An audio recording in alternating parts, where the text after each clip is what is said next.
మధ్యలో ఉన్నవాడి మౌనం. గురువు గారికి, సార్, మన క్లాస్లో ఒక వింత న్యాయం ఉంది.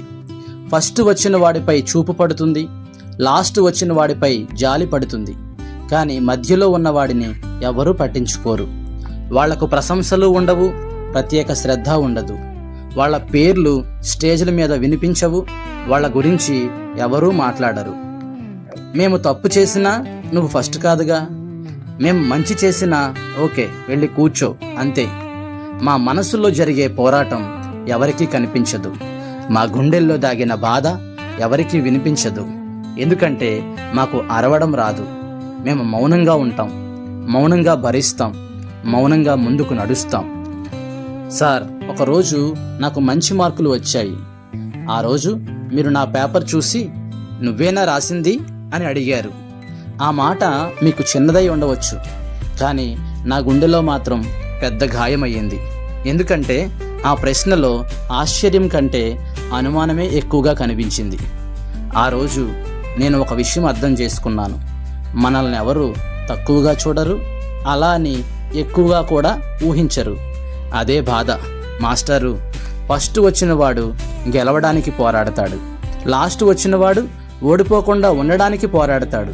కానీ మధ్యలో ఉన్నవాడు తన ఉనికిని నిరూపించుకోవడానికి పోరాడతాడు.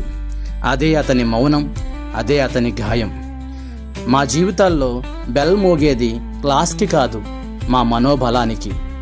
ప్రతిరోజు నేను సరిపోతానా, నాలో కూడా ఏదైనా ప్రత్యేకత ఉందా, ఎప్పుడైనా ఎప్పటికైనా నన్ను గుర్తిస్తారా అనే ప్రశ్నలతో మేము బ్రతుకుతూ ఉంటాం. మాస్టారు, మీరు ఫస్ట్ వచ్చిన విద్యార్థిని పిలిచి అభినందించారు, లాస్ట్ వచ్చిన విద్యార్థిని పిలిచి మందలించారు. కానీ ఎప్పుడైనా మధ్యలో ఉన్న విద్యార్థిని పిలిచి ఎలా ఉన్నావు అని అడిగారా? అతని కళ ఏమిటో తెలుసుకోవాలనుకున్నారా? అతని భయం ఏమిటో వినాలనుకున్నారా?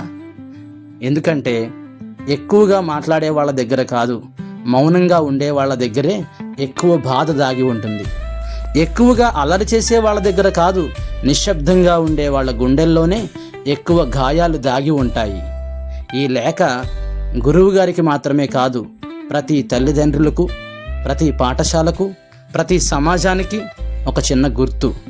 ప్రతి పిల్లవాడు ఫస్ట్ రావాల్సిన అవసరం లేదు, కానీ ప్రతి పిల్లవాని మనసులో మాట వినబడాలి, అర్థం చేసుకోబడాలి, ప్రోత్సహించబడాలి, గుర్తించబడాలి.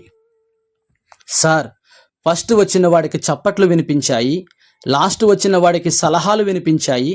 కానీ మధ్యలో ఉన్నవాడి మౌనం ఎవరికీ వినిపించలేదు. ఆ మౌనం వెనక కొన్ని కన్నీళ్లు ఉన్నాయి, కొన్ని కలలు ఉన్నాయి, కొన్ని చెప్పని కథలు ఉన్నాయి.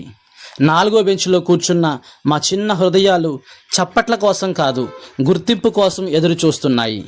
మాస్టారు, పెద్ద పెద్ద చెట్లు కూడా ఒకప్పుడు చిన్న మొక్కలే, గొప్ప గొప్ప విజయాలు కూడా ఒకప్పుడు చిన్న కలలే. అలాగే మీరు గమనించని ఈ మధ్యలో ఉన్న వాళ్ళలో కూడా రేపటి గొప్ప కథలు దాగి ఉండవచ్చు. ఒక్కసారి ఫస్ట్ వచ్చిన వాడిని చూసినట్టే మధ్యలో ఉన్నవాడిని కూడా చూడండి. ఎందుకంటే అతను మార్కుల మధ్య ఇరుక్కుపోయిన విద్యార్థి కాదు, గుర్తింపు కోసం ఎదురు చూస్తున్న ఒక మనసు.